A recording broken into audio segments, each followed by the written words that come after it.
Buenas noches, bienvenidos a esta sesión de métodos de estudio para el desarrollo del pensamiento y la lengua 2.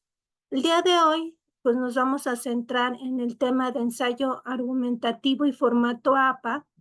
Aquí tenemos el plan de la sesión. En primer lugar, pues vamos a revisar en qué consiste el texto argumentativo, en este caso el ensayo argumentativo. Vamos a revisar en conjunto con el ensayo el proceso de escritura. Vamos a ver el tema de limitación de un tema y vamos a revisar el formato APA. Finalmente, pues vamos a dejar un espacio para que puedan compartir sus dudas. ¿Qué sería un texto académico? Un texto académico sería una producción escrita en el ámbito de la educación superior, de pregrado, grado o posgrado. También se entiende por texto académico a publicaciones, libros de texto, por ejemplo, escritos por profesionales destacados de las diversas ramas del saber y por investigadores de las diversas disciplinas. Desde el punto de vista del estilo, un texto académico se caracteriza por ser claro, por ser objetivo, por ser preciso, y desde el punto de vista lexical, cada disciplina desarrolla una terminología o lenguaje especializado.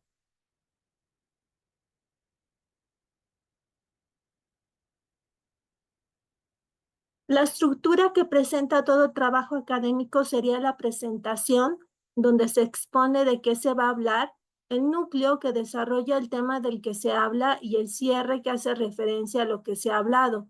Todos los textos académicos deben de contener las fuentes bibliográficas que han sido utilizadas y en algunos casos contienen un apartado con anexos. Encontramos diferentes tipos de textos. Aquí vamos a centrarnos en el texto expositivo y en el argumentativo.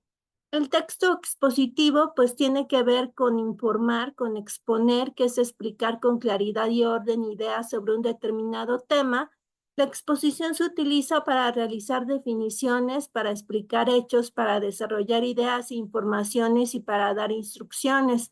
La función primordial de un texto expositivo es la de transmitir información, pero no se limita simplemente a proporcionar datos, sino que además agrega explicaciones y describe con ejemplos y analogías. Aquí tenemos un ejemplo de un texto expositivo. Es una definición que encontramos en una enciclopedia. Encontramos que se trata de un texto objetivo, que es concreto, que está escrito en tercera persona y en forma impersonal para darle una mayor objetividad. Por lo regular también utiliza elementos del paratexto o paralingüísticos, es decir, imágenes, fotografías, para poder exponer con una mejor precisión el tema que está explicando. También pues puede colocar algunas analogías, algunos ejemplos, y encontramos que por lo regular pues se tratan de textos que tienen información documentada, que son precisos, que son claros, que presentan una estructura lógica y objetiva. Se organiza en párrafos y en cada uno de ellos aparece una idea principal. Encontramos que estos elementos del paratexto, el título, fotos, ilustraciones, índice, bibliografía, ofrecen más información para poder comprender mejor el contenido del texto. Un claro ejemplo de un discurso de este tipo expositivo pues sería el discurso que tiene un docente, en el cual pues encontramos analogías, comparaciones, ejemplos, utiliza elementos del paratexto, paralingüísticos al utilizar diapositivas, al utilizar láminas, el pizarrón, para que de esta forma pues quede mejor explicado algún tema.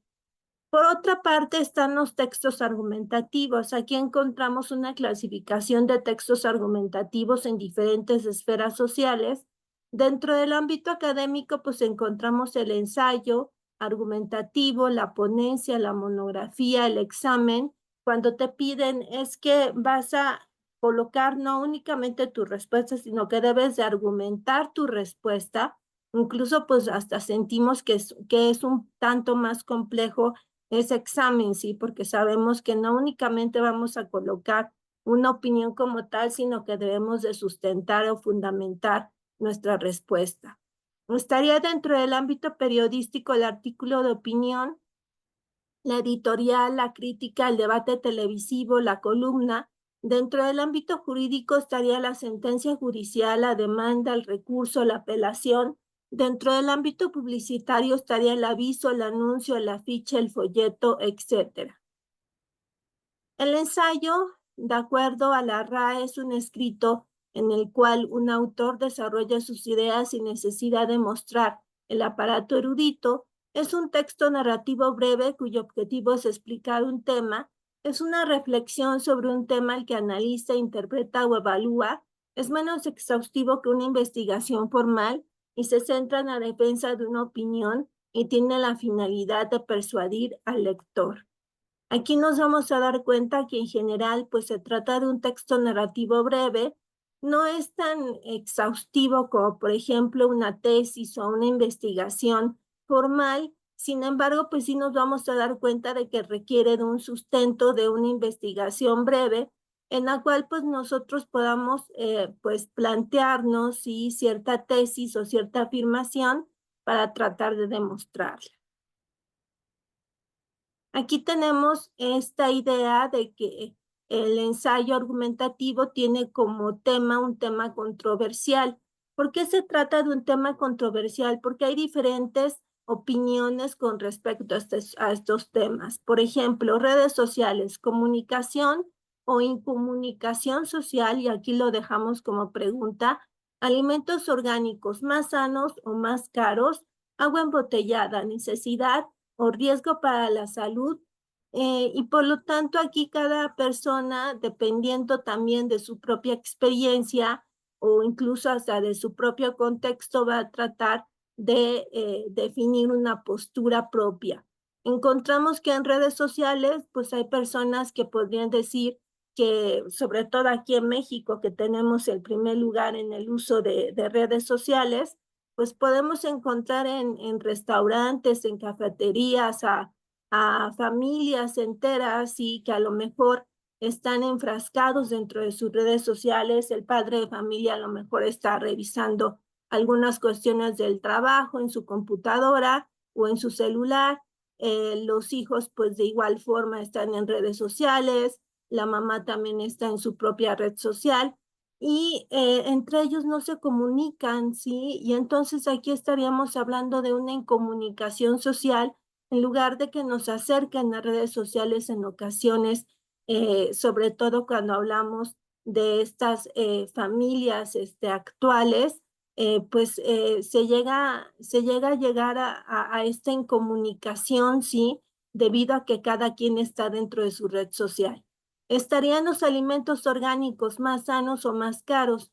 Tendremos que preguntarnos, pues, ¿qué es un alimento orgánico? Sí, si sería este alimento orgánico que a lo mejor nos ofrecen dentro de algún centro comercial y sin embargo, pues a lo mejor encontramos algún campesino, algún agricultor que nos ofrece chocolate, que nos ofrece este tipo de productos que en ocasiones no están dentro de los centros comerciales, sin embargo, pues incluso suelen ser más sanos, ¿no? Que el que podemos encontrar en algunos supermercados.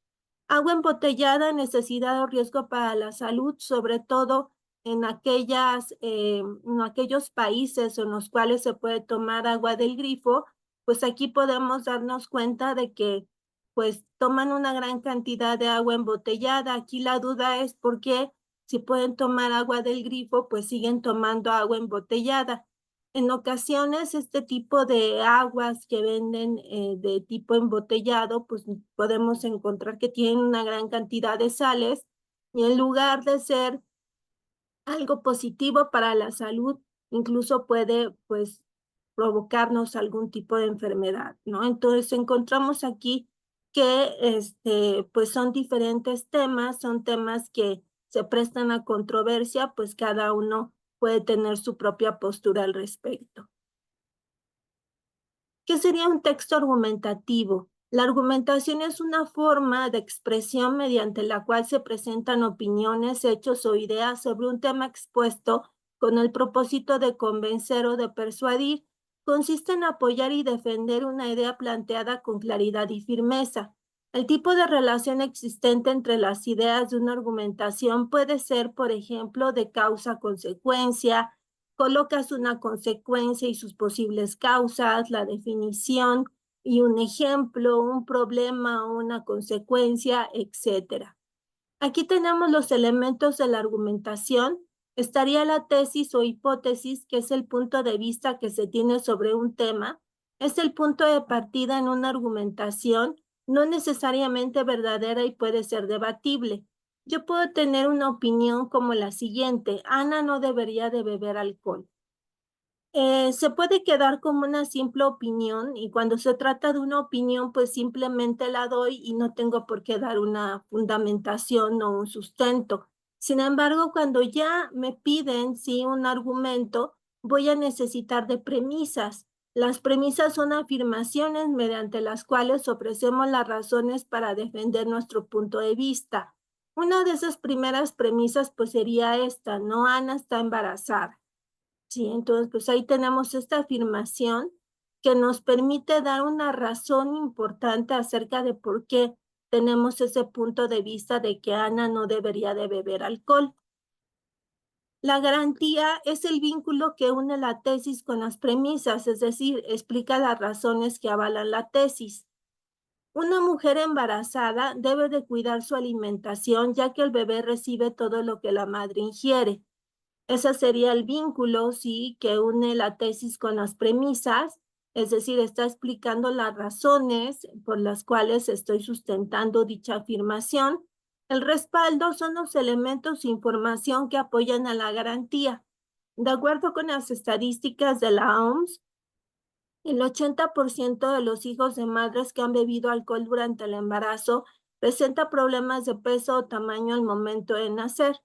Aquí ya no se trata simplemente de una creencia en común, ya no se trata únicamente de algo que yo pienso, sino que ya se trata de un estudio, sí, que se puede corroborar, de un estudio que está, de acuerdo con las estadísticas de la OMS, está dando datos duros, es decir, porcentajes, y a partir de ello, pues yo puedo dar un buen respaldo. Entonces ya no se trata únicamente de dar una opinión, sino que ya estoy argumentando. Encontramos que la argumentación sirve para desarrollar temas que se presten a controversia, y su objetivo fundamental es ofrecer una información lo más completa posible, a la vez que intentar persuadir al lector mediante un razonamiento. Aristóteles consideraba ya dos partes necesarias dentro del texto argumentativo, que era la premisa y la prueba o la evidencia. En la actualidad existen otros modelos argumentativos modernos que se basan en este modelo de Aristóteles y que tienen otros elementos argumentativos, como por ejemplo el modelo argumentativo de Toulmin. Toulmin fue un matemático que enseñó en universidades norteamericanas, y su trabajo más ampliamente citado fue Los usos de la argumentación, publicado en 1958, en el cual estableció un modelo de argumentación que consta de 6 partes a través de las cuales pueden ser analizados los argumentos. Aquí encontramos los elementos del modelo argumentativo de Toulmin. Estaría la opinión, aquí estamos hablando de la tesis, una conclusión, una afirmación. La pregunta que tendría que hacerme es: ¿qué voy a defender? El cualificador modal, que indica la certeza o la probabilidad de la opinión. Algunos modificadores modales son quizás, seguramente, probablemente, la mayoría, tal vez, afirmativamente, posiblemente, porque por lo regular se trata de un adverbio. Estaría la garantía, que sería la justificación o regla general. Aquí la pregunta que tendría que hacerme es: ¿por qué sostengo dicha tesis? El respaldo, que serían los datos que apoyan la garantía. Aquí la pregunta que tendría que hacerme es: ¿en qué me apoyo para sostener mi garantía? En bibliografía, en autoridades, en experiencias personales, en sentido común. Estaría en la limitación, que serían las posibles objeciones y alcances de la opinión. Estaría la conclusión, como afirmación o refutación, contemplar la contraargumentación. Por lo regular, cuando estoy dentro de un debate argumentativo, es muy visible esta limitación, sí, o este contraargumento. Si estoy opinando acerca de algún tema y de repente pues yo escucho que alguien dice, pues yo no estoy de acuerdo por esta razón, y esto y esto. Entonces está refutando o está contraargumentando, ¿sí? Y a partir de ello, pues vamos a encontrar precisamente esta contraargumentación. Dentro del texto argumentativo se toma en cuenta esta limitación porque incluso a partir de tomar o de considerar un contraargumento, tú puedes ganar, sí, un debate argumentativo, porque si tú empiezas a explicar lo que la otra persona, pues tal vez tú piensas, sí, que puede tratar de exponer o de argumentar, pues seguramente puedes incluso hasta ganar esa argumentación, sí, porque ya no le das oportunidad de que la otra persona se explique, ¿no? Entonces, serían como estrategias que se utilizan dentro del ámbito argumentativo. Encontramos que dentro del ensayo argumentativo la estructura pues sería la que lleva pues cualquier ensayo, que sería introducción, desarrollo y conclusión. Dentro de la introducción se indica al lector cuál es su propósito, el enfoque y acercamiento al tema. Es una de las partes fundamentales del ensayo para poder cautivar o atrapar al lector. Se hace a partir de una opinión, de una pregunta y de una hipótesis. El desarrollo que contiene la argumentación del ensayo que va a permitir al autor demostrar o defender su opinión tiene que ver con el proceso argumentativo de las ideas principales, las cuales van a ir acompañadas de citas, ejemplos, pruebas, para lograr sustentar la tesis principal del ensayo. Estaría la conclusión que permite confirmar las ideas expuestas en el desarrollo del ensayo y permite que el autor amplíe el tema o puede llegar a proponer nuevas investigaciones. Si en el comienzo del ensayo se presenta una tesis o hipótesis, es necesario desarrollarla para poderla comprobar o desaprobar a través del proceso argumentativo. Aquí tenemos las etapas de preescritura. Sabemos que una vez que tú realizas una primera lectura acerca de los materiales que te van a ayudar para poder entender mejor tu tema, es más sencillo proceder a la delimitación del tema central. Es preferible seleccionar un único aspecto del problema investigado y estudiarlo a fondo que intentar cubrir un área demasiado extensa y no poder centrarse en ningún aspecto concreto por falta de tiempo o de una suficiente experiencia profesional.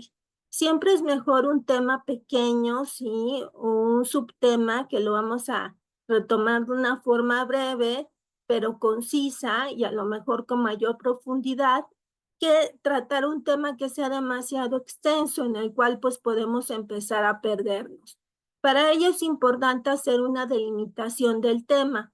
Aquí encontramos un ejemplo. Por ejemplo, el tema de educación es muy amplio. Sabemos que si yo intento hacer un ensayo acerca de educación, pues podría pasarme meses o incluso años tratando de determinar si este ensayo, pues tan amplio acerca del tema de educación. Sin embargo, pues debo de empezar a delimitar. Por ejemplo, de educación, a mí me interesa el tema de evaluación educativa. A partir de ello, yo puedo decir que en evaluación sumatoria se debe de incluir la calificación de diferentes actores educativos. Y puedo ser todavía más precisa y decir que la integración de la evaluación docente parental, y de la autoevaluación del educando para un proceso evaluativo más justo e integral, pues sería un tema así que yo puedo abordar dentro de un ensayo. A partir de ello me doy cuenta de que ya mi tema no es tan amplio, sí, de que sí es posible realizar esta investigación. Y de hecho, pues puedo encontrar como referentes algunos casos que tal vez se encuentran en España, en el cual pues se da este tipo de evaluación. De hecho, ¿no? Encontramos esta evaluación en la cual pues diferentes actores educativos se suman para poder integrarla. Se hace la elaboración de un esquema de trabajo. Este sería un registro visual que representa el esqueleto del escrito con que concluyo el proceso de investigación.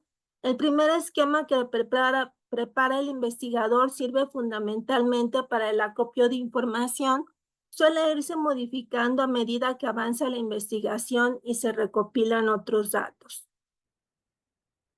Aquí tenemos un ejemplo de un esquema de trabajo. Vamos a ir colocando cada uno de los temas y subtemas y los vamos a ir ordenando por medio de una numeración. Nos vamos a dar cuenta de que este tipo de esquema después se puede convertir en el índice del trabajo final.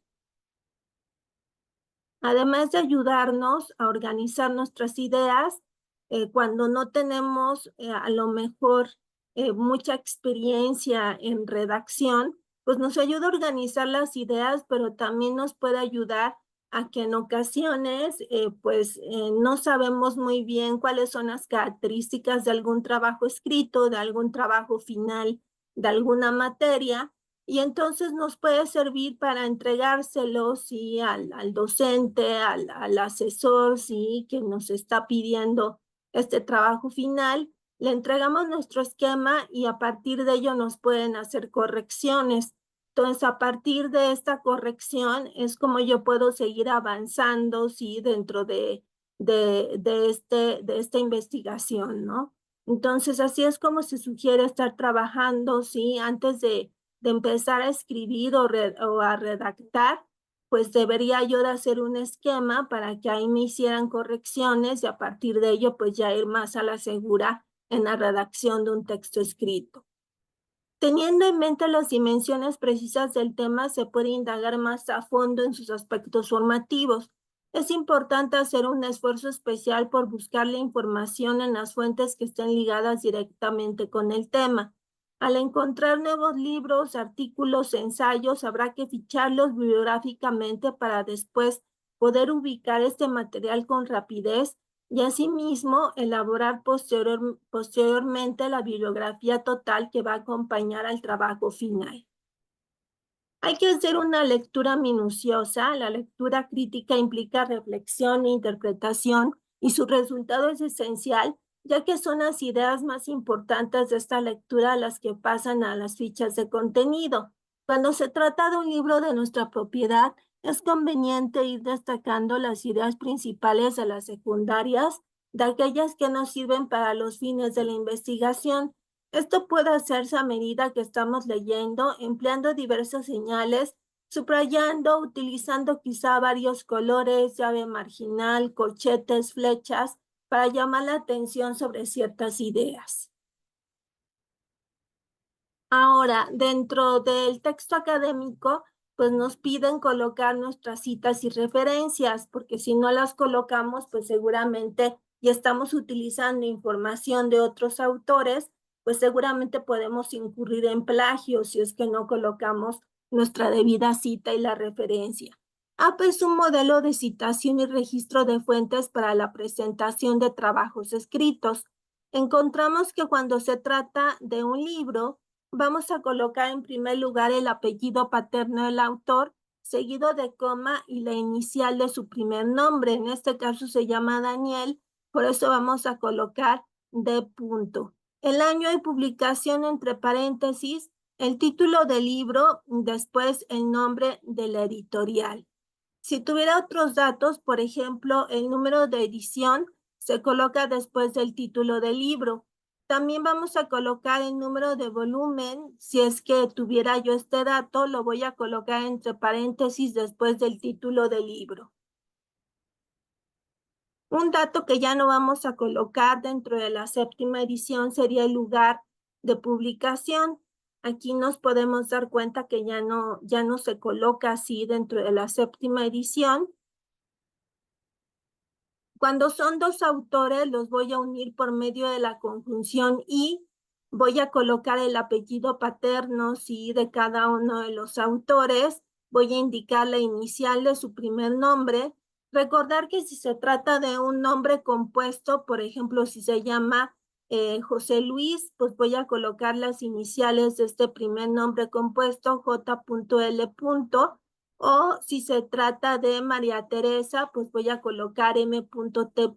que se refiere a las iniciales, su primer nombre compuesto. El año de publicación, el título del texto y al final el nombre de la editorial. Si tengo 3 autores o más, los voy a dividir por medio de punto y coma. Antes de llegar al último autor, voy a colocar la conjunción y. Después, pues voy a colocar el año de publicación, el título del texto y el nombre del editorial. Nos dice que en las referencias se colocan hasta 20 autores, por lo tanto, pues casi me está diciendo APA que debo de colocar a cada uno de los autores. Obra sin fecha. Aquí cuando tengo algún texto que no tiene la fecha o el año de publicación, voy a colocar ese punto F punto que se refiere a sin fecha. Obras con un mismo autor y año, se puede dar el caso de que pues está diferentes obras y que puede coincidir con el mismo año, y entonces voy a tratar de diferenciarlas por medio de las letras del abecedario. Voy a estar colocando el año de publicación junto con la letra A, B, C, dependiendo de las veces que se repita este caso. De una tesis, pues voy a indicar nuevamente los datos del autor, empezando por el apellido paterno, seguido de coma, la inicial de su primer nombre, el año de publicación, el título de la tesis. Después indico entre paréntesis si se trata de una tesis de maestría y si ha sido o no publicada. Después, pues podré colocar datos de la universidad, sí, en donde fue publicada esta tesis. Después tenemos un ejemplo de un video de YouTube. Aquí podría colocar en primer lugar los datos del autor. Como se trata de un organismo que pertenece a una biblioteca, por eso se llama biblioinstrucción. Después tenemos el año de publicación. Si tuviera otros datos, por ejemplo, el día o el mes, voy a colocar en primer lugar el año de publicación y después los demás datos, el título de ese video y al final la URL. Otro dato que ya no se coloca dentro de la 7ª edición de APA sería el recuperado de. Esta frase ya no la vamos a indicar dentro de la referencia en APA. Aquí tenemos un ejemplo de revista. Estaría en primer lugar los datos del autor, las iniciales de su primer nombre, el año de publicación, el título del texto, el nombre de la revista que le vamos a colocar en cursivas, porque sería un dato que vamos a enfatizar, el número de volumen y al final el rango de páginas en donde está ubicado este texto. Un artículo de periódico, nuevamente escribimos el apellido paterno del autor, la inicial de su primer nombre, el año de publicación entre paréntesis, el título del artículo, el nombre del periódico que lo vamos a colocar en cursivas, al igual que el nombre de revista se coloca en itálicas, y al final los números de páginas en donde está ubicado este texto. En este caso está ubicado dentro de la sección A la página 16. El documento en línea, en general, pues lo vamos a colocar como en este ejemplo, apellido paterno del autor, seguido de coma, la inicial de su primer nombre, el año de publicación, el título del texto. Aquí tenemos el número de revista entre paréntesis y al final la URL en donde está ubicado este texto. Las referencias se van a presentar ordenadas alfabéticamente por medio del apellido paterno del autor. Si tuviera un autor cuyo primer apellido es Aguilar, lo coloco al inicio, sí, de mi lista de referencias. Si tuviera un autor cuyo apellido paterno es Zárate, lo coloco hasta el final de mi lista de referencias. Obviamente, si tengo una serie de referencias es porque yo coloqué dentro del trabajo escrito pues un conjunto de citas. Hay diferentes tipos de citas dentro de APA. Están las citas textuales cortas de 4 líneas o menos. Estaríamos hablando de unas 40 palabras que pueden ser incorporadas en el texto usando comillas dobles para indicarlas. Y las citas largas que se separan del texto por un espacio a cada extremo y se tabulan desde el margen izquierdo. Aquí no hay necesidad de usar comillas. Aquí tenemos un ejemplo de una cita textual corta. Vamos a colocar entre comillas dobles, ¿sí?, el texto o el fragmento, la idea que vamos a citar. Y al final utilizamos una cita parentética para indicar los datos de la fuente de donde se sacó la información. En este caso, los datos que me pide la cita parentética sería el apellido paterno del autor, el año de publicación y el número de página o de párrafo de donde se sacó la información. Menciono el número de párrafo porque en ocasiones dentro de las páginas web pues no vamos a encontrar esta paginación y por lo tanto vamos a enumerar cada uno de los párrafos e indicamos el número de párrafo de donde se sacó esa información. A esta cita parentética se le llama así porque los datos de la fuente se colocan entre paréntesis. La cita textual larga, aquí tenemos este ejemplo. Vamos a colocar el apellido paterno del autor, seguido de et al, que significa y otros. Esto es cuando vamos a tener más de dos autores, vamos a utilizar et al y otros. El año de publicación, entre paréntesis, 2 puntos y aparte, dejo un espacio o sangría. Empiezo a copiar como tal el fragmento o idea que voy a citar y al final indico el número de página o de párrafo de donde se sacó la información. La cita parafraseada es cuando yo explico con mis propias palabras si una definición o una idea que voy a retomar de algún autor. Por lo regular, las citas parafraseadas pues son con nuestras propias palabras y por lo tanto pues resultan un tanto más fáciles de comprender. Por ejemplo, en un texto de divulgación científica son muy importantes porque le permiten al autor de un texto, pues corroborar que el lector precisamente está comprendiendo la información. Aquí encontramos un ejemplo de una cita parafraseada. Vamos a colocar el apellido paterno de los autores, el año de publicación. Escribo como tal mi cita parafraseada y si se dan cuenta, pues aquí puedo omitir el dato del año de publicación, no, el dato de la página o de párrafo, no es necesario colocarlo, porque yo podría estar parafraseando la información de todo un libro y por lo tanto pues no voy a indicar todas las páginas del libro. Entonces aquí podría estar omitiendo esta información a diferencia de cuando es una cita textual corta o larga, en la cual sí me piden colocar de forma forzosa el número de página o de párrafo. Y está una etapa de postescritura. Entonces, recordar que dentro del proceso de escritura está la etapa de preescritura, de escritura y de postescritura. Si se fijan, dentro del curso hemos estado retomando precisamente este proceso de escritura.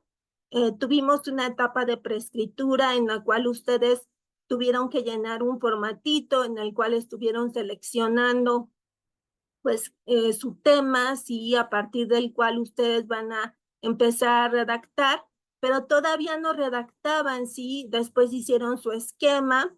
A partir de este esquema, pues nos vamos a dar cuenta de que ya podemos ir pasando a una etapa de escritura hasta llegar a esta etapa de posescritura, en la cual vamos a hacer una revisión del texto en general, vamos a verificar errores ortográficos, signos de puntuación, que las grafías pues estén bien escritas, que no existan tantas muletillas dentro del texto escrito, si los márgenes, si los títulos y los párrafos están bien marcados, nos vamos a fijar si son claros los esquemas, los gráficos y las columnas, si el texto da lo que el título promete. No sé si se han fijado que en ocasiones estamos leyendo algún texto en internet y resulta que no tiene nada que ver si el título con lo que nosotros estamos leyendo. También nos vamos a fijar si está correcta la estructura del ensayo, si tiene una introducción, un desarrollo, una conclusión, si la propuesta del escrito destaca con claridad, si en cada párrafo se presenta una idea principal, si hay suficientes datos para reforzar la propuesta, si las ideas son claras para el lector, si es comprensible el hilo del discurso a través de conectores, si existe una jerarquía de ideas y si se mantiene en general la atención del lector. Y pues bueno, aquí llegamos a esta etapa de dudas generales. No sé si tengan alguna duda con respecto al ensayo, a su estructura. Recordar que vamos a estar redactando este ensayo argumentativo a lo largo de este curso, ¿sí? Y por lo tanto, pues vamos a estar tratando cada una de estas etapas del proceso de escritura, las vamos a estar realizando dentro del curso, ¿sí? Entonces va a estar bastante interesante porque ustedes van a estar desarrollando diferentes temáticas. También vamos a tener una parte de coevaluación, una parte de autoevaluación para que no se quede únicamente en una evaluación de mi parte, sino que se den cuenta de que ustedes también pueden evaluar sus propios textos y que también pueden hacer un tipo de escritura en el cual los demás participen. Si en ocasiones pensamos en que la escritura es un acto solitario, cuando se trata de una actividad que también podemos realizar con las demás personas. Bien, no sé si tengan alguna duda, alguna pregunta.